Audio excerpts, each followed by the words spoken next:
हाय दोस्तों, welcome to back my channel. मैं ये कहानी का भाग 30वां लेकर आई हूँ। तो हम बिना देरी के स्टोरी स्टार्ट करते हैं। शीतल ने आयांश को ट्रॉली को अपने हाथों में लिया और जब उस स्टोर से बाहर चली गई, रजत गुस्से से बोला, सब कुछ करेगी लेकिन अपनी गलती कभी एक्सेप्ट नहीं करेगी। शीतल बाहर आई और मुंह बनाते हुए बोली, कभी मुझे अपने एम्प्लॉय बोलते हैं तो कभी मिस्ट्रेस, लेकिन जो मैं सुनना चाहती हूँ वो कभी नहीं बोलते हो। तो अब मुझे भी कुछ सुनना ही नहीं है। आपको क्या लगता है कि आप मुझसे पूछेंगे और मैं आपको कहूँगी कि हाँ मुझे ड्रेस लेनी है? नहीं, बिल्कुल भी नहीं। मुझे आपकी और आपकी किसी चीज़ की बिल्कुल ज़रूरत नहीं है। उसने पलटकर पीछे की तरफ देखा। रजत और स्वीटी स्टोर से बाहर निकल या नहीं, लेकिन अभी तो स्टोर से कोई बाहर नहीं निकला था। उसने वापस आयांश की तरफ अपना चेहरा घुमाया और अगले ही पल उसकी आंखें बड़ी हो गई। अचानक से वो ट्रॉली उसे अपने आसपास कहीं दिखाई नहीं दे रही थी।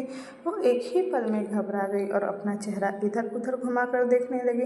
सामने ही उसे आयांश का ट्रॉली लिफ्ट के अंदर जाता हुआ दिखाई दिया।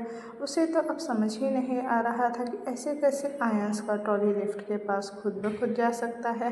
वो जल्दी से आयांश के पीछे पीछे भागी। तब तक आयांश का ट्रॉली लिफ्ट के अंदर आ चुका था और अब शीतल भी लिफ्ट के अंदर थी। उसने आयांश की ट्रॉली को हाथ लगाया और गहरी गहरी सांसें लेते हुए बोली, आयांश आप यहाँ कैसे आ गए? ये बोलते हुए वो आयांश की तरफ देख रही थी। उसकी सांसें अभी भी नॉर्मल नहीं हुई थी। आयांश को कुछ हो जाने का सोचकर ही उसका दिल जोरों से धड़कने लगा था। वो आयांश को लेकर लिफ्ट से बाहर की तरफ जाने लगी, लेकिन तभी लिफ्ट खुद ब खुद बंद हो गई। स्वीटी रजत के पास उस स्टोर से बाहर निकली और इधर उधर शीतल को ढूंढते हुए बोली, डैडी एंजल कहाँ गई? और आयांश भी कहीं नज़र नहीं आ रहा। कहीं आपने एंजल को डांटा तो नहीं ना? कहीं वो नाराज़ होकर मुझे छोड़कर तो नहीं चली गई ना डैडी? मैं एंजल के बिना एक पल भी नहीं रह सकती। प्लीज़ डैडी एंजल को बुलाओ ना। रजत उसे समझाते हुए बोला, आपकी एंजल कहीं नहीं गई है स्वीटी बेटा, वो यहीं पर होगी। और आयांश भी, डोंट वरी। उसने अपने आसपास प्रिया को ढूंढा ताकि प्रिया शीतल को ढूंढ सके, लेकिन प्रिया रजत के आसपास थी ही नहीं। वहीं दूसरी तरफ प्रिया एक कोने में खड़ी थी और उस लिफ्ट की तरफ ही देख रही थी जिसमें आयांश और शीतल बंद थे। शीतल ने सोचा कि वो नीचे वाले फ्लोर पर लिफ्ट से बाहर निकल जाएगी, लेकिन वो लिफ्ट सीधा बेसमेंट की तरफ जाने लगी। शीतल ने बटन को प्रेस किया ताकि मॉल के अंदर ही उस लिफ्ट को रोक दिया जाए, लेकिन कोई फर्क ही नहीं पड़ रहा था। शीतल को कुछ अजीब लगने लगा। तभी अचानक से लिफ्ट रुक गई। शीतल उस लिफ्ट के खुलने का इंतज़ार करने लगी, लेकिन वो लिफ्ट खुल ही नहीं रही थी। शीतल ने ज़ोर से उस लिफ्ट को खटखटाना शुरू किया। वो लिफ्ट के दरवाजे पर अपना हाथ मारते हुए बोली, कोई है? Please help me. कोई है जो मेरी आवाज़ सुन रहा है? कोई है? प्लीज़ हेल्प कीजिए मेरी, ये लिफ्ट खुल ही नहीं रही।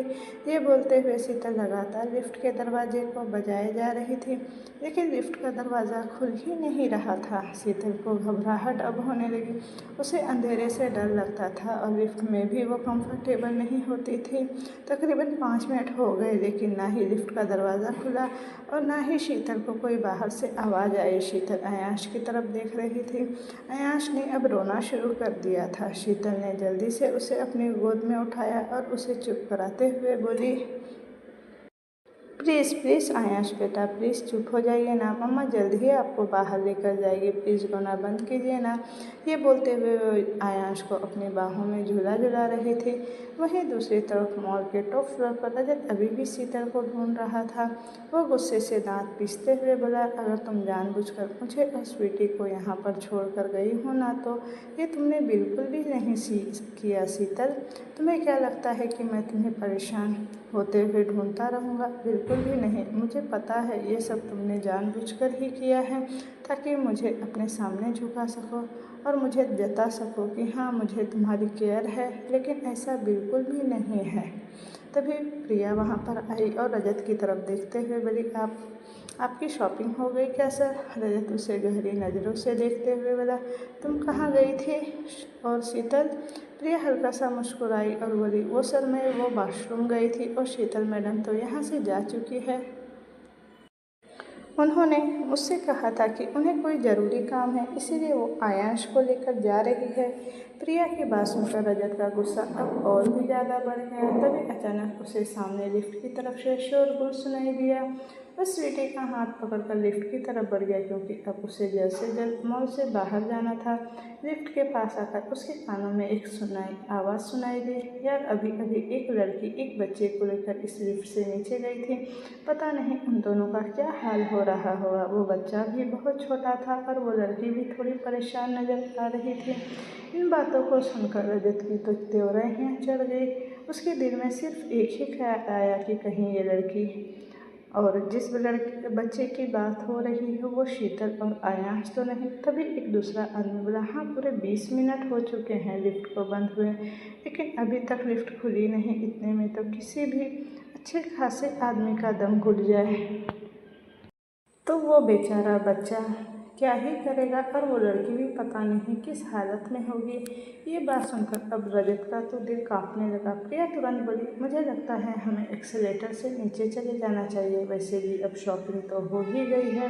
रजत ने उसकी बात सुनी, लेकिन उसका पूरा ध्यान तो शीतल और आयांश पर था। वहीं प्रिया को अब बहुत ज़्यादा डर लगने लगा था कि उसने शीतल को लिफ्ट में फंसा तो दिया, लेकिन अब कहीं रजत को इस बात का पता न चल जाए। ये सोचकर भी वो बुरी तरह से डरे जा रही थी। रजत प्रिया की तरफ देखते हुए बोला, तुम स्वीटी का ख्याल रखना, मैं अभी आ रहा हूँ। ये बोलकर वो जल्दी से एक्सीलेटर की तरफ भागा। वो नीचे बेसमेंट में आया तो वहाँ पर भी बहुत ज़्यादा शोर मचा हुआ था। इलेक्ट्रिकल टीम लिफ्ट का दरवाज़ा खोलने की कोशिश कर रही थी, लेकिन वो लिफ्ट खुल ही नहीं रहा था। रजत जल्दी से भागता हुआ वहाँ पर आया और सबको लगभग धक्का देते हुए पीछे करने के बाद वो बिल्कुल लिफ्ट के पास आया और उसने दरवाजे पर अपना हाथ रखकर बोला, सिली गर्ल, क्या तुम मेरी बात सुन रही हो? क्या तुम अंदर हो? अंदर से शीतल की आवाज़ आई, प्लीज़ प्लीज़ मिस्टर भोसले, आप मुझे बचाइए, ये लिफ्ट का दरवाज़ा नहीं खुल रहा। आयांश आयांश, वो बहुत रो रहा है।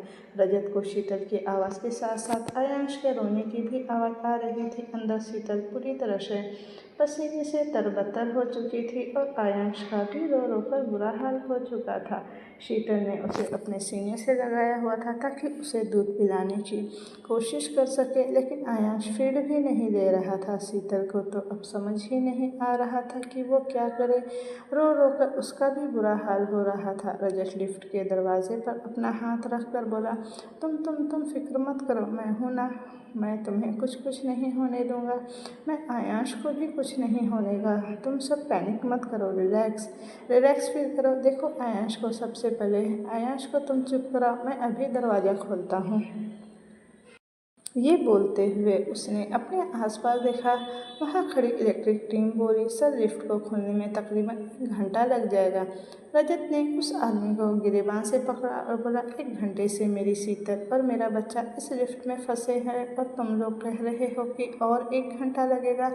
मन तो कर रहा है कि तुम्हें जान से मार दूँ। ये बोलकर उसने उस आदमी को जोर से धक्का दिया। वो किसी और का इंतज़ार नहीं कर सकता था। उसे किसी भी तरह शीतल और अपने आयांश को इस लिफ्ट से बाहर निकालना था। अंदर से शीतल की रोती हुई आवाज़ आई, प्लीज़ प्लीज़ मिस्टर भोसले, कुछ कीजिए ना, मैं और बर्दाश्त नहीं कर पा रही हूँ। प्लीज़ मुझे और आयांश को बचाइए, प्लीज़, मैं आपके सामने हाथ जोड़ती हूँ, प्लीज़ कुछ कीजिए ना। रजत उसे चुप कराते हुए बोला, मैंने कहा ना तुमसे, सिली गर्ल, मैं तुम्हें कुछ नहीं होने दूँगा, तुम्हें एक भी खरोच भी नहीं आने दूँगा, तुम मुझ पर ट्रस्ट करो। तभी रजत की नज़र वहाँ सामने पड़ी एक आरी पर गई। शायद वो वहाँ पर कंस्ट्रक्शन का कुछ काम चल रहा था, इसलिए वो आरी वहाँ पर रखा हुआ था। रजत ने जल्दी से उठाया और लाकर लिफ्ट के दरवाजे में फंसाने की कोशिश करने लगा। रजत का चेहरा बुरी तरह से कांप रहा था। उसके चेहरे की नसें पूरी तरह से ऊपर की तरफ उभर रही थी और हाथ पर एकदम से कांपे जा रहे थे, लेकिन फिर भी वो पीछे नहीं हटा। वो यूं ही उस आरी को लिफ्ट के अंदर किसी तरह फंसाने की कोशिश करता रहा और आखिर उस लिफ्ट का दरवाज़ा हल्का सा खुला। रजत रजत ने तुरंत अब उस आरे को नीचे की तरफ खिसकाया और खुद उस दरवाजे के कोने की तरफ अपने हाथ रख दिए। अंदर आयांश को अपने गोद में लिए शीतल ने जब रजत के हाथों को उस लिफ्ट के दरवाजे पर देखा तो उसके चेहरे पर उम्मीद नजर आने लगी। रो रो कर उसका भी बुरा हाल हो चुका था। आयांश तो रो रो कर सो चुका था। जोर से चिल्लाते हुए रजत ने एक झटके से उस दरवाजे को खोला तो वो सीधा शीतल के ऊपर ही आ गया। शीतल डर के मारे पीछे हट गई। वो रोते हुए रजत की तरफ देख रही थी। उसकी आंखें भी बंद हो रही थी। रजत ने अगले ही पल उसे अपने सीने से लगाया और शीतल भी उसके सीने से लगकर और ज़्यादा रोने लगी। रजत उसे अपनी बाहों में समेट कर बोला, तुम ठीक तो हो ना? तुम्हें कुछ हुआ तो नहीं ना? ये बोलते हुए रजत उससे थोड़ा अलग हुआ और उसके चेहरे को अपने हाथों में थाम लिया। शीतल ने रोते हुए अपना सर ना में हिलाया। शीतल ने आयांश की तरफ देखा जो कि सो चुका था। उसने एक बार फिर से शीतल को अपने सीने से लगाया और बोला, अगर तुम्हें कुछ हो जाता तो मैं तुम्हारे बिना नहीं रह पाता। चिली फ्लेक्स, तुम सच में ठीक हो ना? कुछ हुआ तो नहीं ना तुम्हें? शीतल की सांस अचानक धीमे धीमे चलने लगी। अचानक ही रजत को महसूस हुआ कि शीतल का पूरा भार उस पर ही आ रहा है। उसे यूँ देखकर रजत की आंखें तो बड़ी हो गई। तभी प्रिया स्वीटी के साथ वहाँ पर आई। उसने जल्दी से आयांश को अपनी गोद में लिया। रजत ने तुरंत शीतल को अपनी बाहों में समेटा और वहाँ से बाहर निकल गया और अपनी गाड़ी में बिठाया। प्रिया आई और उसके साथ गाड़ी में बैठने लगी, लेकिन रजत उसे रोकते हुए बोला, तुम बच्चों को लेकर घर जाओ, मैं शीतल को लेकर हॉस्पिटल जा रहा हूँ। प्रिया हैरानी से बोली, लेकिन मैं अकेले कैसे सर? रजत तुरंत बोला, कैब बुक करनी आती है ना तुम्हें? कैब बुक करो और जल्दी से घर जाओ। आयांश और स्वीटी का ख्याल रखना। ये बोलकर रजत तुरंत गाड़ी में बैठा और वहाँ से निकल गया। स्वीटी रोते हुए बोली, मेरी एंजल को क्या हो गया? डैडी उन्हें हॉस्पिटल क्यों लेकर गए हैं? मुझे आपके साथ कहीं नहीं जाना, मुझे मेरी एंजल के साथ जाना है। आप मेरे डैडी को फ़ोन करो, वो मुझे लेने आएंगे। प्रिया ने गुस्से से अपनी मुट्ठियाँ कस ली। पता नहीं कब वो मेरे रास्ते से हटेगी और मैं रजत सर तक पहुंचूंगी। मुझे नैनी नहीं बनना, मुझे उनकी बीवी बनना है। लेकिन अगर ये शीतल उनके आसपास यूं ही मंडराती रही ना तो मैं नैनी तक नहीं बन पाऊंगी। स्वीटी प्रिया की तरफ देखते हुए बोली, प्लीज़ आंटी मेरे डैडी को फ़ोन करो ना, मुझे एंजल के पास जाना है। प्रिया मुँह बनाते हुए बोली, अभी तुम्हारे डैडी तुम्हें लेने नहीं आ सकते, तुम चलो मेरे साथ घर, हमें जल्द से जल्द घर जाना है। स्वीटी गुस्से से बोली, नहीं, मुझे मेरी एंजल के पास जाना है, मुझे आपके साथ कहीं नहीं जाना, आप मुझे मेरे डैडी के पास लेकर चलिए।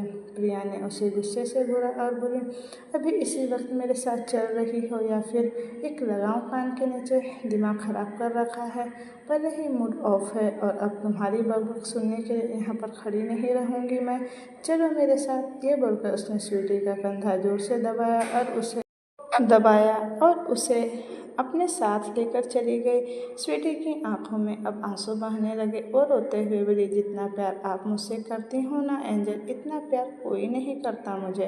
पहले टीचर्स भी मारते थे, मम्मा भी मारती थी, अब ये गंदी वाली आंटी भी मारती है। स्वीटी को सिर्फ उसकी एंजल प्यार करती है। रजत शीतल को लेकर हॉस्पिटल के लिए निकल चुका था। कुछ देर बाद रजत ने शीतल को हॉस्पिटल में एडमिट करवाया। उसे अभी तक होश नहीं आया था। डॉक्टर शीतल का चेकअप करने लगे। कुछ देर बाद वो इमरजेंसी वार्ड के बाहर आए तो रजत वार्ड के बाहर ही खड़ा था। वो तुरंत डॉक्टर के पास आया और डॉक्टर से शीतल के बारे में पूछने लगा, लेकिन तभी सामने से डॉक्टर बोले, क्या पेशेंट आपकी वाइफ है मिस्टर भोसले? रजत का दिल धक से रह गया। शीतल के लिए अपनी वाइफ शब्द सुनकर ही उसके रोंगटे से खड़े हो गए। वो ना ही डॉक्टर को हाँ बोल पाया और ना ही ना बोल पाया। डॉक्टर बिना उसका जवाब सुने ही बोले, खैर पेशेंट से आपको जो भी रिलेशन हो मिस्टर भोसले, लेकिन पेशेंट की हालत बहुत ख़राब है। इस वक्त वो काफ़ी कमज़ोर भी है और घुटन की वजह से बेहोशी आ गई है, लेकिन इसके साथ साथ ही इस वक्त उनकी मेंटल हालत भी बहुत ज़्यादा कमज़ोर लग रही है। ऐसा लग रहा है जैसे वो काफ़ी ज़्यादा दिनों से स्ट्रेस में है। खैर मैंने उन्हें फ़िलहाल के लिए इंजेक्शन दे दिया है, लेकिन आप उनके फैमिली मेम्बर से बोल दीजिएगा कि इस वक्त उन्हें खास ख्याल रखने की ज़रूरत है। वो जितना खुश रहेगी उनके लिए उतना बेहतर होगा। ये बोलकर डॉक्टर हल्का सा मुस्कुराए और वहाँ से से चले गए।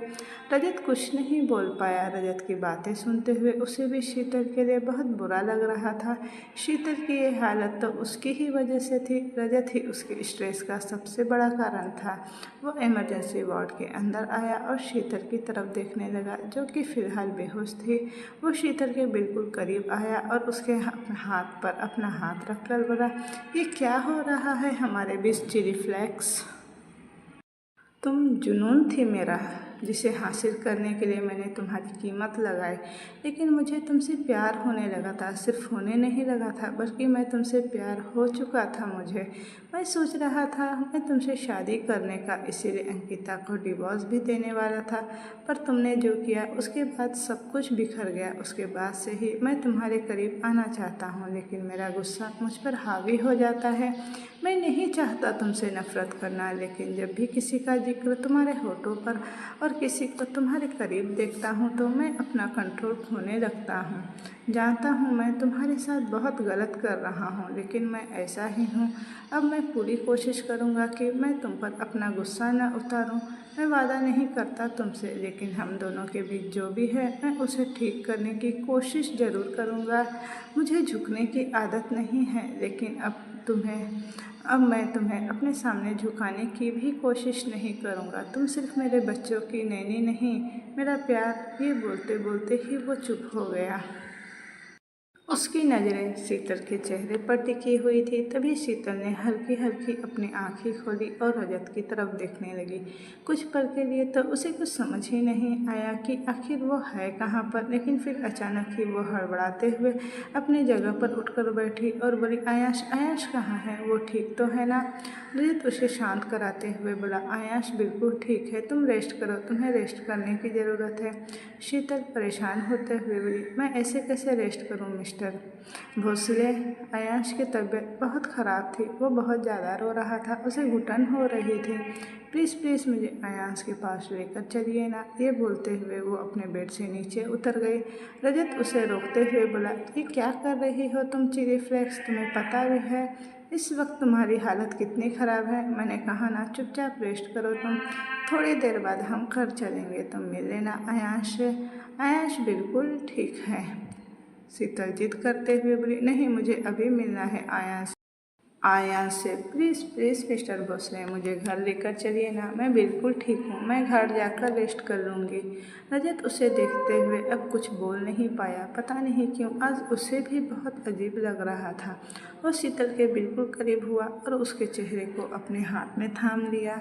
शीतल उसकी तरफ देखते ही रह गई। रजत उसे देखते हुए बोला, क्या तुम्हें मुझ पर यकीन नहीं है? मैं कह रहा हूँ ना कि आयाश बिल्कुल ठीक है। तुम मेरी बात सुन क्यों नहीं रही हो? तुम्हें पता है तुम्हारी यही प्रॉब्लम है कि तुम दूसरों की बात कभी सुनती नहीं। क्या ज़रूरत थी तुम्हें उस लिफ्ट में अकेले जाने की, जब मैं था तुम्हारे साथ? तो शीतल की बात सुनकर याद आया कि वो खुद से लिफ्ट में नहीं गई, बल्कि आयाश पता नहीं कैसे उस लिफ्ट तक पहुंच गया। वो बोली, प्लीज़ मिस्टर भोसले, मुझे बाद में डांट दीजिएगा, लेकिन अभी मुझे आयाश के पास लेकर चलिए। मैं आपके आगे हाथ जोड़ती हूँ। ये बोलते हुए सच में शीतल ने अपने हाथ रजत के आगे जोड़ लिए। रजत तो बस उसकी तरफ देखता ही रह गया। शीतल का ये बुरा हाल देखकर उसके मन में शीतल को अपने सीने से लगाने का कर रहा था। शीतल रोते रोते उसके सीने पर आई और उसके सीने पर अपना सर रखकर बोली, आप नहीं समझेंगे मिस्टर भोसले कि इस वक्त मुझे कैसा महसूस हो रहा है। आयाश मेरे सामने था और वो बुरी तरह से रो रहा था। मैं उसे चुप भी नहीं करवा पा रही थी। जब तक मैं उसे अपनी आंखों से नहीं देख लूँगी ना, तब तक मैं खुद को कैसे रेस्ट कर सकती हूँ? आप भी तो स्वीटी के लिए इसी तरह रेस्टेड फील करते थे ना, तो फिर मेरी बात क्यों नहीं समझ पा रहे हैं आप? रजत ने उसकी कमर पर अपना हाथ रखा और बोला, मैं सब कुछ समझ रहा हूँ सिर्फ फ्लैक्स, ठीक है, अगर तुम घर जाना चाहती हो तो मैं तुम्हें घर लेकर चलता हूँ। ये बोलकर उसने शीतल को खुद से अलग किया। शीतल हल्का सा मुस्कुराई, लेकिन अगले पल उसके चेहरे पर हैरानी भरे एक्सप्रेशन आ गए। क्योंकि रजत ने नीचे झुककर उसे अपनी गोद में उठा लिया था। शीतल के हाथ खुद ब खुद उसके सीने पर आ गए। वो रजत की तरफ देखती ही रह गई। रजत उसे देखते हुए बोला, इस वक्त तुम काफ़ी वीक हो, इसीलिए तुम्हें अपनी गोद में उठाया है। शीतल ने कुछ नहीं कहा, बस अपना चेहरा नीचे की तरफ झुका लिया। उसका चेहरा अब रजत के सीने से लगा हुआ था। रजत उसे लेकर हॉस्पिटल से बाहर निकला और फिर उसे अपने गाड़ी में बिठाया। कुछ ही देर में उनकी गाड़ी स्टेशन से बाहर आकर रुकी। शीतल गाड़ी से निकली और तुरंत अंदर की तरफ भाग गई। शीतल अभी भी अपनी जगह पर बैठा था। इस वक्त उसके चेहरे पर एक अलग ही एक्सप्रेशन थे, जैसे उसे काफ़ी गिल्ट महसूस हो रहा था। वो भी अपनी गाड़ी से बाहर निकला और मैंशन के अंदर आया। अंदर आते ही उसकी नज़र हॉल में खड़ी शीतल पर गई, जिसने अयांश को अपने हाथों में उठाया हुआ था और उसके चेहरे को लगातार किस किए जा रही थी। उसकी आंखों से बेहिसाब आंसू निकल रहे थे। उसे यूँ देखकर अब रजत को और भी ज़्यादा गिल्ट महसूस होने लगा। शीतल आयांश की तरफ देखते हुए रोते हुए बोली, आपको पता है आयांश, आपको देखकर मुझे कितना सुकून मिल रहा है। आज मुझे ऐसा लगा जैसे मैंने आपको खो ही दिया, लेकिन अब मुझे ऐसा लग रहा है जैसे मुझे मेरी ज़िंदगी वापस मिल गई हो। मैं आपसे बहुत प्यार करती हूँ आयांश, बहुत प्यार। स्वीटी तुरंत बोली, क्या आप मुझसे प्यार नहीं करती हो एंजल? शीतल उसकी तरफ देखकर मुस्कुराई और उसके चेहरे पर हाथ रखकर बोली, मैं आपको भी बहुत प्यार करती हूँ स्वीटी बेटा। आप और अयांश तो मेरे लिए दिल और धड़कन की तरह है, जिनके बिना मैं अधूरी हूँ। कामाक्षी जी उन्हें देखकर मुस्कुरा रही थी।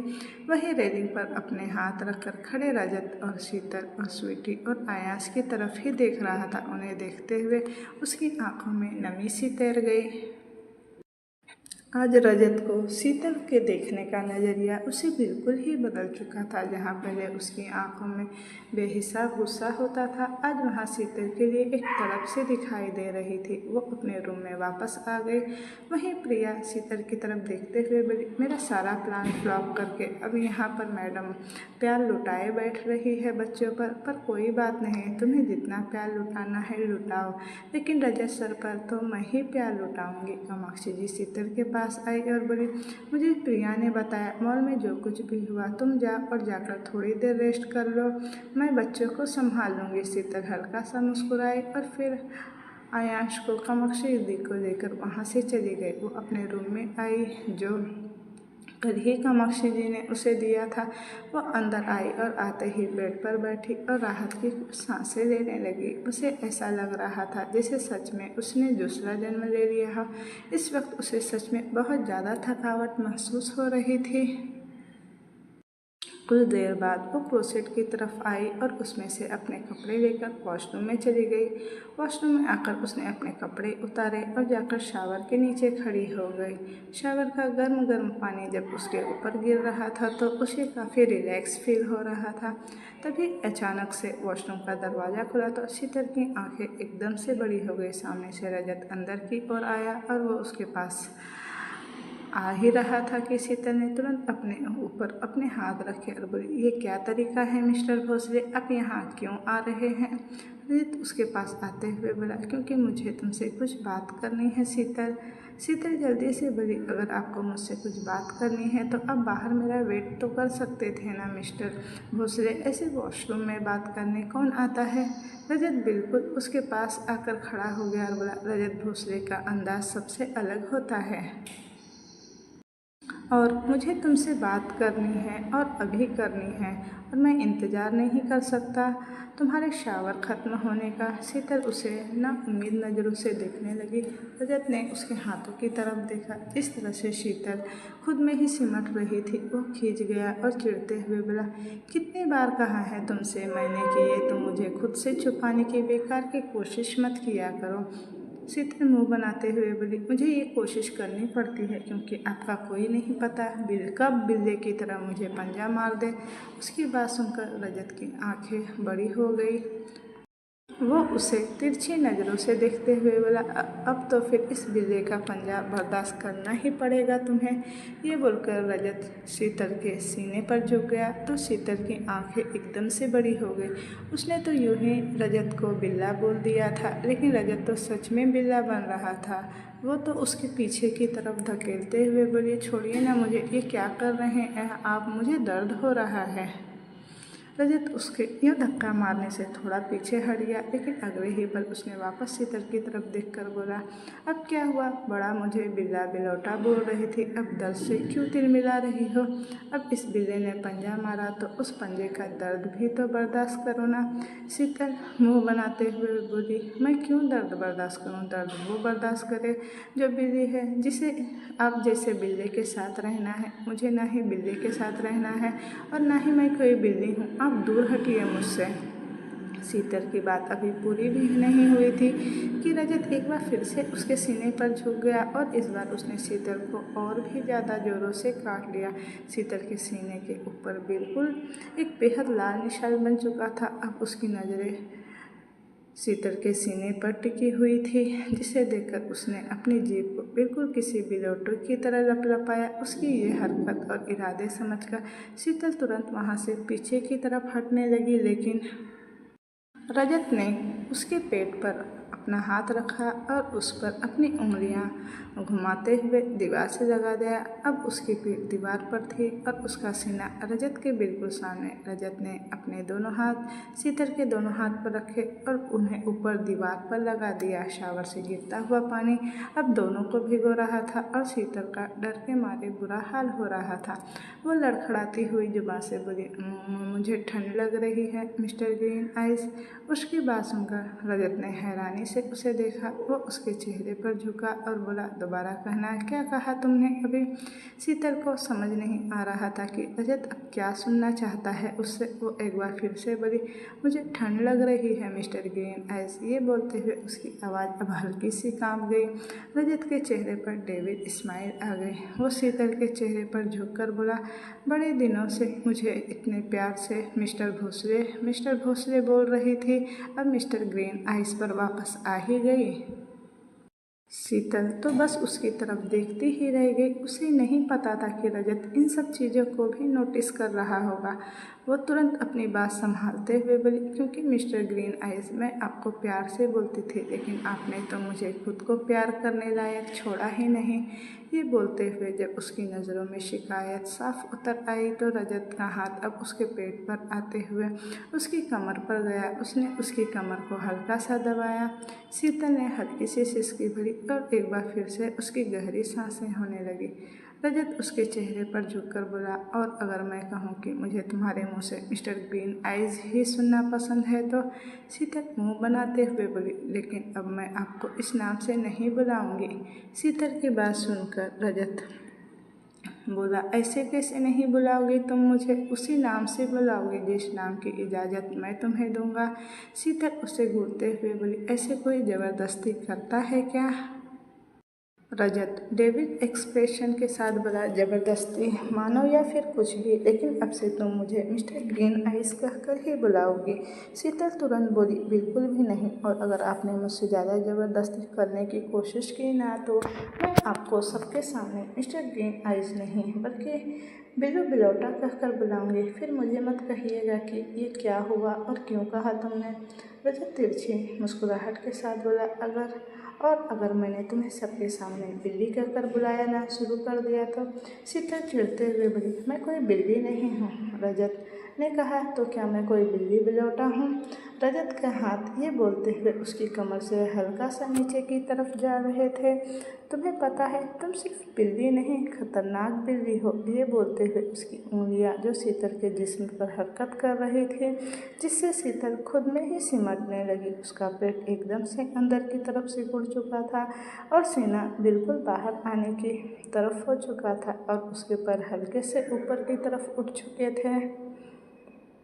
रजत उसे देखते हुए बड़े ही सेडेक्टिव वॉइस में बोला, ऐसी खतरनाक बिल्ली हो कि तुम इस वक्त एक बिल्ला तुम्हारा शिकार करने को तैयार है। शीतल ने तुरंत रजत को धक्का दिया और बोली, ये कैसी कैसी बातें कर रहे हैं आप, कितने बेशर्म हैं आप, शर्म नहीं आपको आती आपको इस तरह की बातें करते हुए। रजत वापस उसके ऊपर झुका और बोला, मैंने क्या कहा, कुछ भी तो नहीं, तुम ही तो सारे दिन बिल्ली बिलौटा बिल्लू करती हो, तो मैंने कहा तो इतना परेशान क्यों हो गई।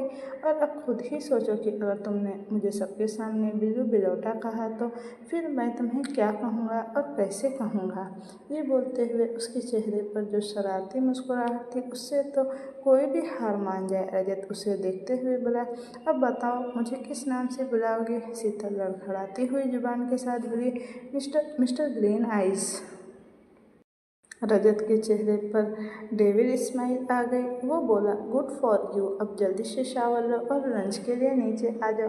पहले ही भूख के मारे मेरी जान निकल रही है। कहीं ऐसा ना हो कि अपनी भूख मैं फिर किसी बिल्ली को पंजा मारकर शांत करूं।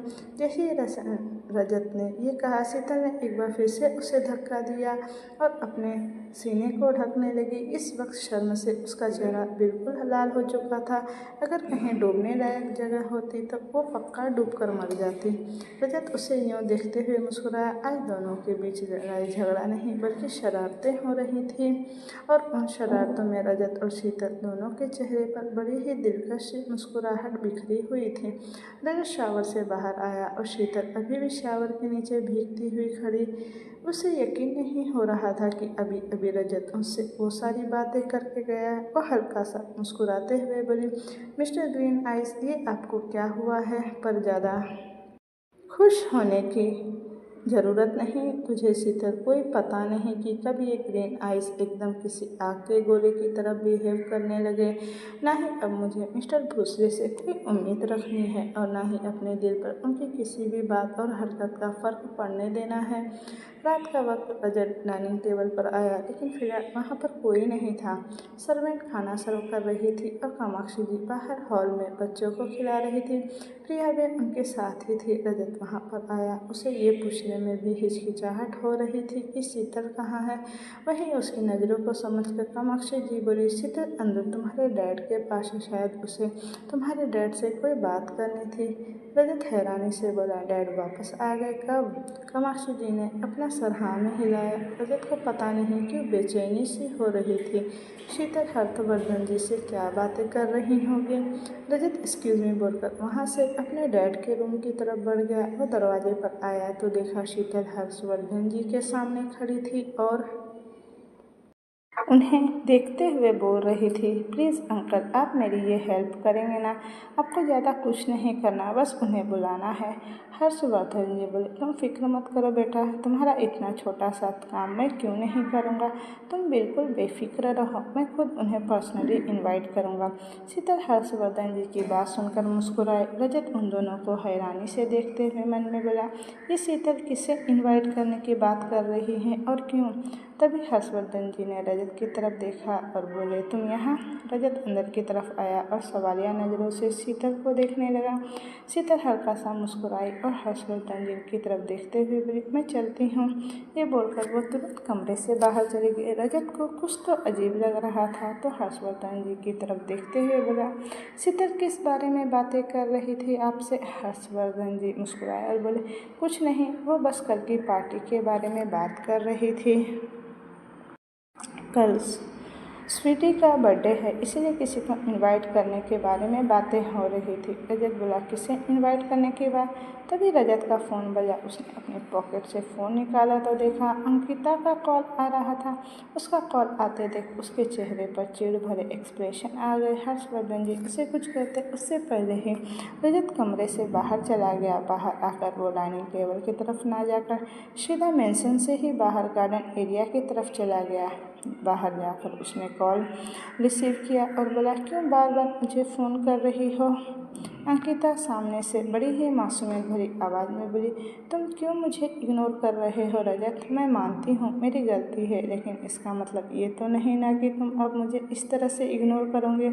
आखिर एक वक्त पर मैं भी तो तुम्हारा प्यार थी।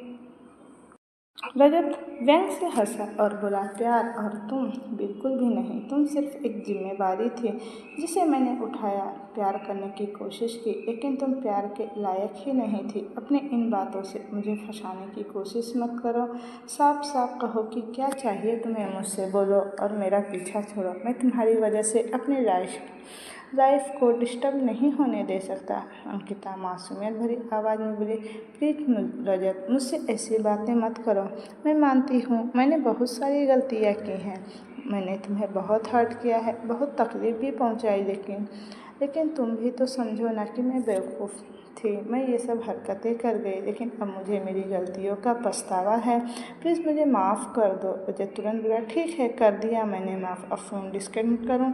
अब मुझे फ़ोन करके परेशान तो नहीं करोगे ना? उसकी बात सुनकर अपने फ्लैट पर बैठी अंकिता के चेहरे पर चिढ़ भरे एक्सप्रेशन आ गए, लेकिन उसने किसी तरह खुद को शांत किया और बोली, प्लीज़ रजत, मुझसे इस तरह बेरुखी से तो मत बात करो।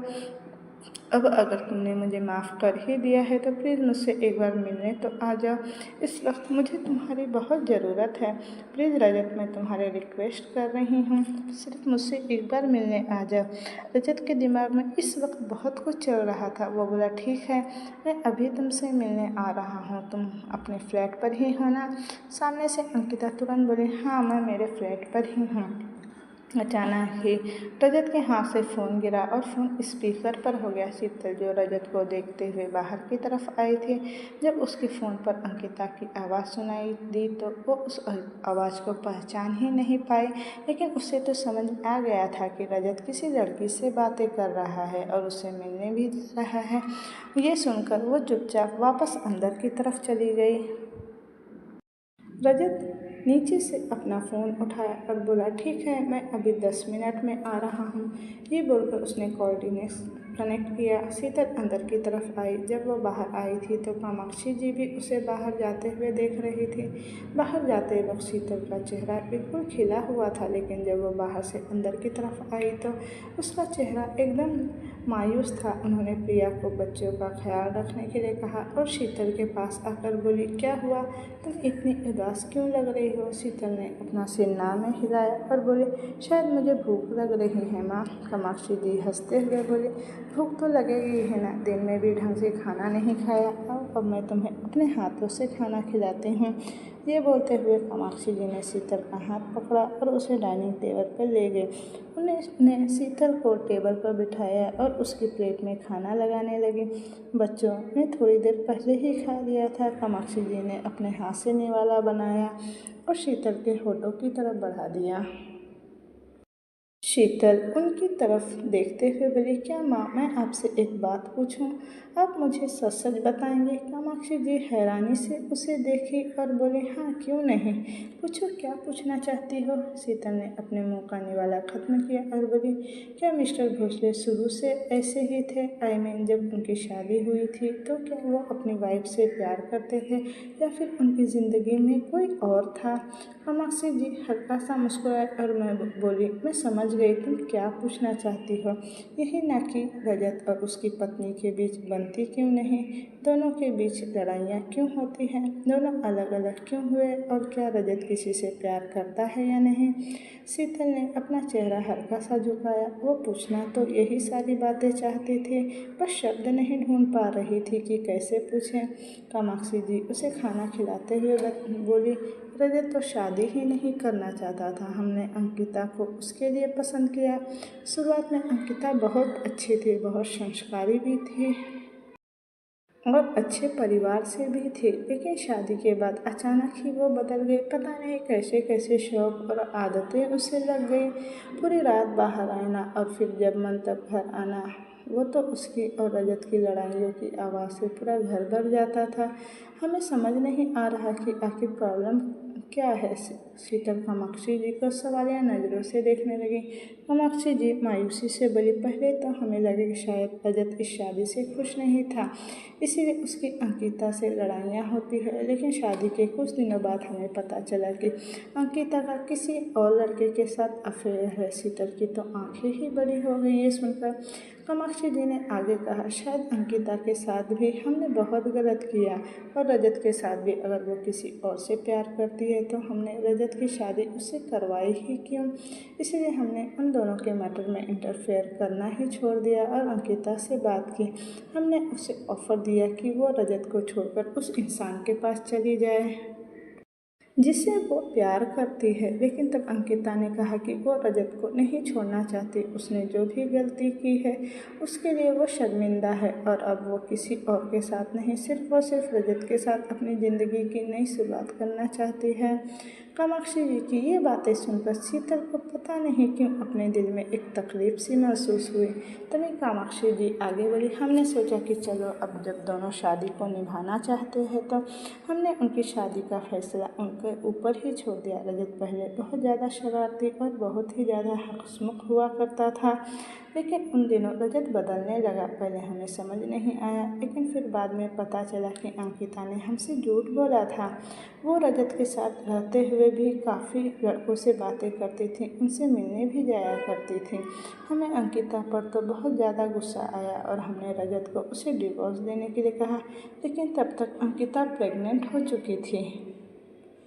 रजत उसकी प्रेगनेंसी की बात सुनकर पता नहीं क्यों अजीब सा बिहेव करने लगा। वो अंकिता से बहुत प्यार करता था, इसीलिए वो उसे छोड़ना नहीं चाहता था। लेकिन प्रेगनेंसी की खबर सुनकर तो अंकिता की हरकतें और भी ज़्यादा बिगड़ गई। वो खुलेआम अपने दोस्तों को घर में बुलाने लगी और रात रात भर पार्टी में बिजी रहने लगी। लेकिन फिर भी रजत ने उसे तलाक नहीं दिया और अब ये धीरे धीरे ये सब बढ़ता ही गया।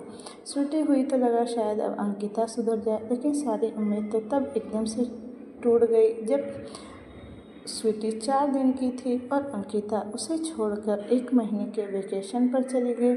उस दिन के बाद तो रजत पूरी तरह से ही बदल गया। जो पहले इतना नरम दिल हुआ करता था, वो तो अब बस पत्थर का बन गया। अंकिता कुछ भी करती उसे फ़र्क ही नहीं पड़ता। ना वो अंकिता को डिवोर्स देता और न ही उसके साथ रहता। शुरुआती दिनों में तो मैंने स्वीटी को संभाल लिया, लेकिन बाद में उसने स्वीटी को हॉस्टल में केयर में डाल दिया और खुद भी इस घर से बाहर रहने लगा। शीतल बस चुपचाप कामाक्षी जी की बातें सुन रही थी। तभी कामाक्षी जी की आंखों में नमी तैरने लगी। वो गहरी सांस लेकर बोली, अंकिता का बिहेवियर तो कभी नहीं बदला, लेकिन एक ऐसा दिन आया जिस दिन सब कुछ बदल गया। और वो दिन था जिस दिन हमें स्वीटी की सच्चाई पता चली। शीतल के चेहरे पर सवालिया एक्सप्रेशन आ गया।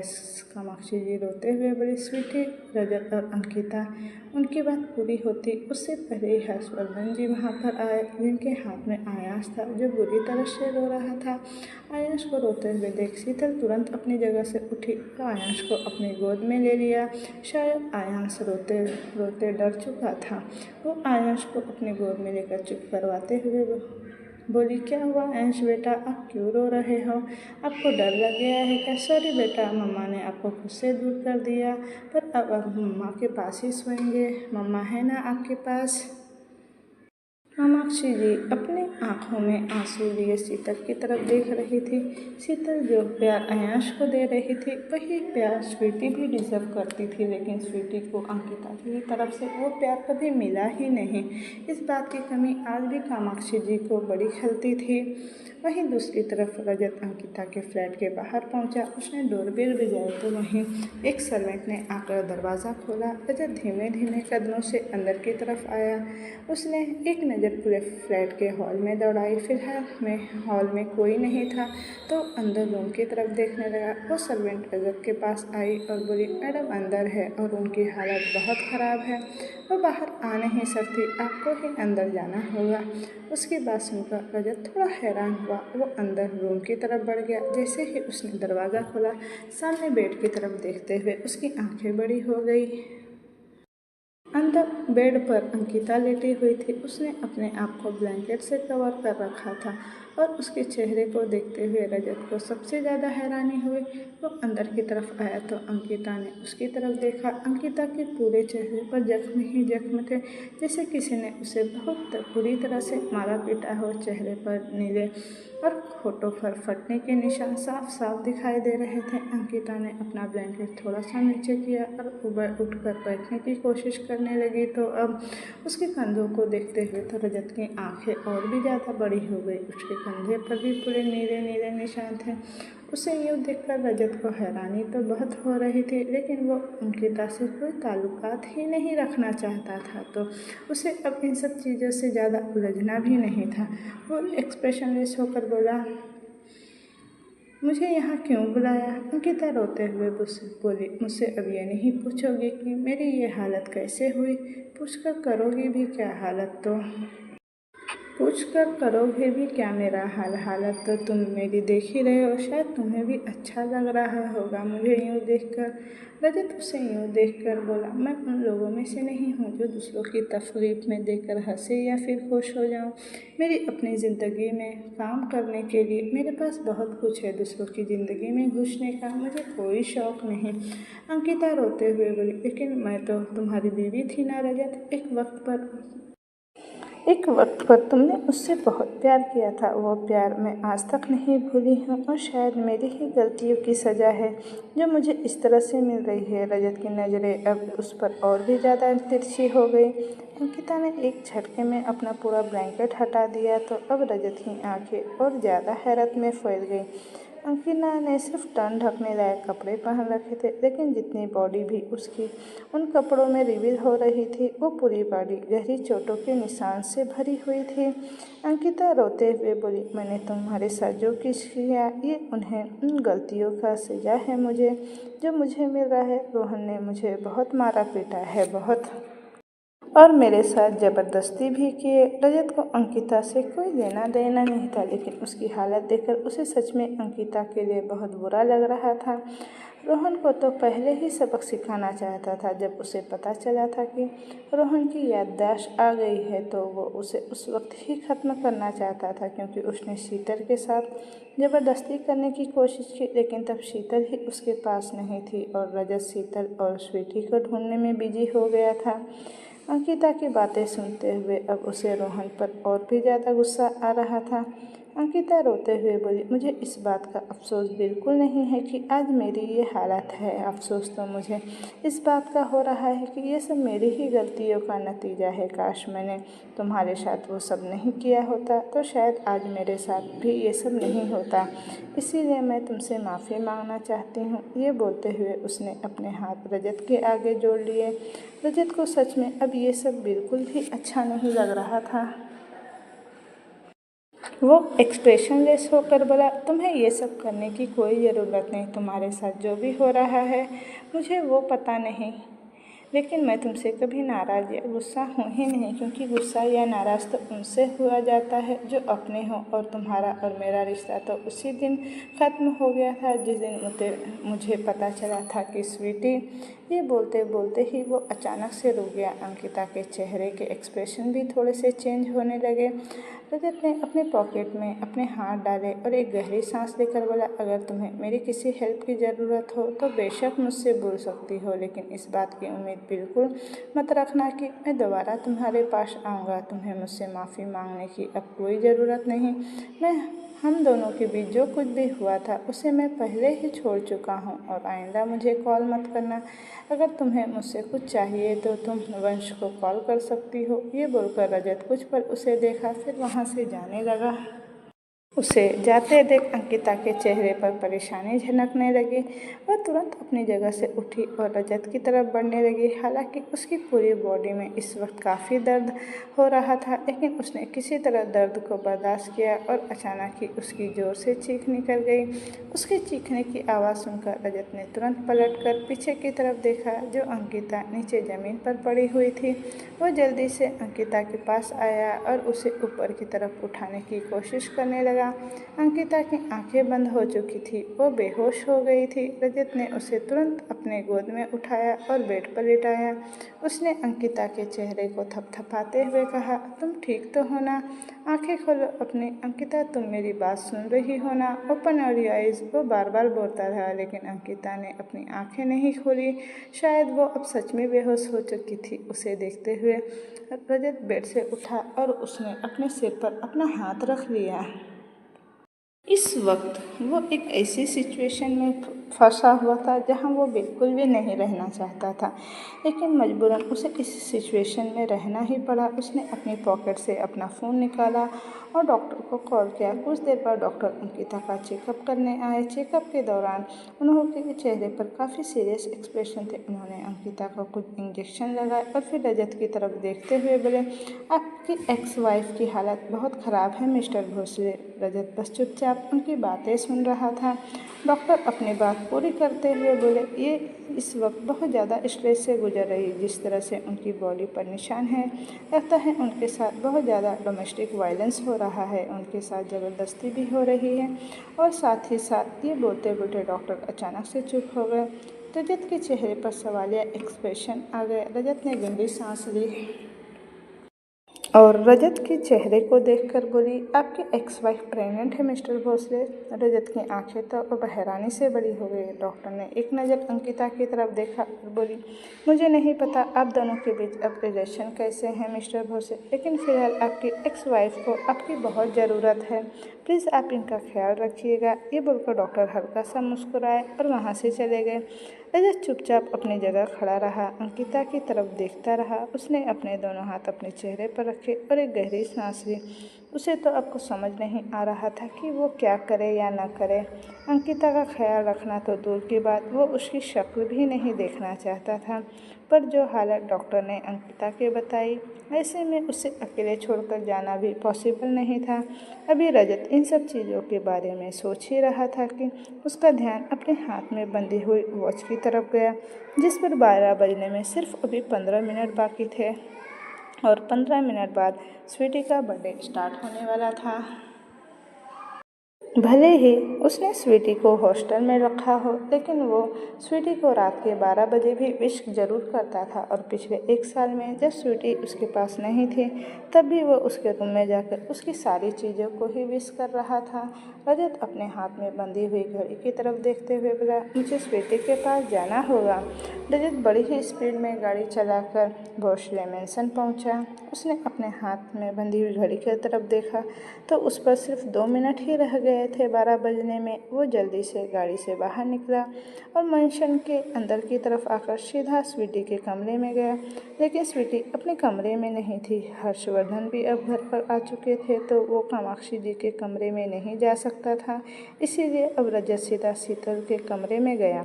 उसने शीतल के कमरे का दरवाज़ा खोला तो देखा शीतल स्वीटी के माथे को बड़े ही प्यार से चूम रही थी।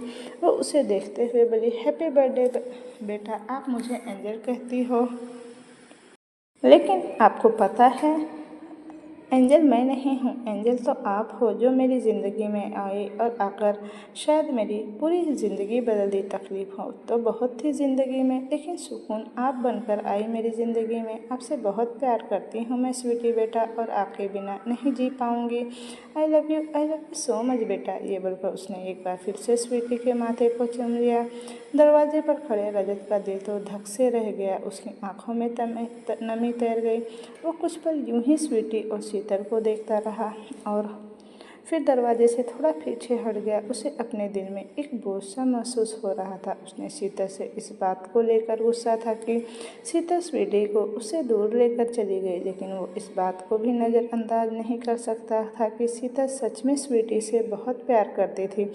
ऐसा लग रहा था जैसे शीतल के प्यार की ही उसने बहुत बड़ी बेइज्जती कर दी हो।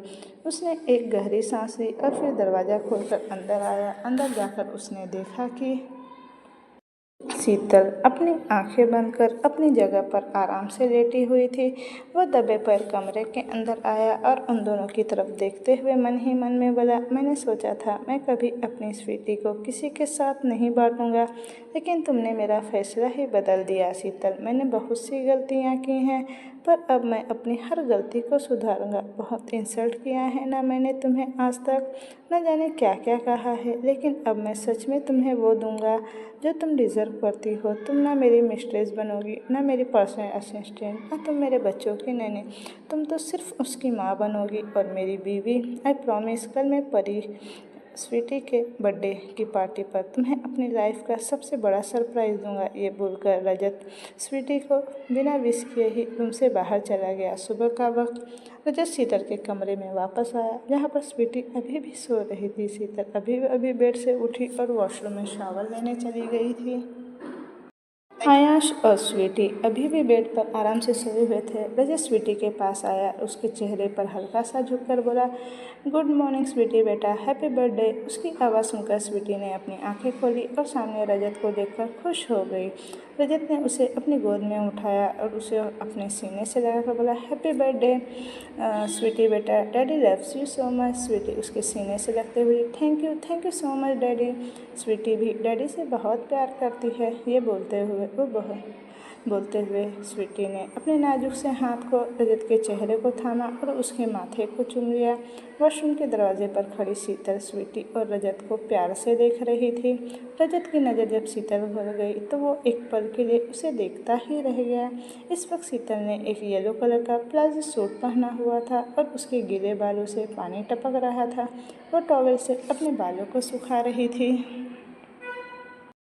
रजत ने स्वीटी को बेड से नीचे छोड़ा तो स्वीटी भागते हुए शीतल के पास आई और उसके पैरों से लिपटते हुए बोली, एंजल, आप मुझे विश नहीं करोगी क्या? आप मेरी स्वीटी की बर्थडे भूल गई हो क्या? शीतल मुस्कुराई, उसे अपनी गोद में उठाकर बोली, नहीं, बिल्कुल भी नहीं स्वीटी बेटा, एंजल को आपका बर्थडे बहुत अच्छे से याद है। हैप्पी बर्थडे स्वीटी बेटा। स्वीटी ने उसके दोनों गालों को बारी बारी से चूमा और थैंक यू एंजल बोला। रजत उन्हें देखते हुए उसके पास आया और स्वीटी की तरफ शिकायत भरी नज़रों से देखते हुए बोला, ये तो गलत बात है ना स्वीटी बेटा, आपने डैडी को एक बार किस किया और एंजल को दो बार। आप क्या एंजल से ज़्यादा प्यार करती हो? रजत की बात सुनकर स्वीटी चौंक गई, लेकिन फिर मुस्कुराते हुए बोली, मैं आपसे बहुत ज़्यादा प्यार करती हूँ डैडी, लेकिन मैं एंजल से थोड़ा प्यार आपको कम करती हूँ। वो क्या है ना, एंजल का चेहरा बिल्कुल सॉफ्ट है, आपके चेहरे पर बियर्ड है तो वो मुझे चुभती है। स्वीटी की बात सुनकर शीतल की तो हंसी निकल गई।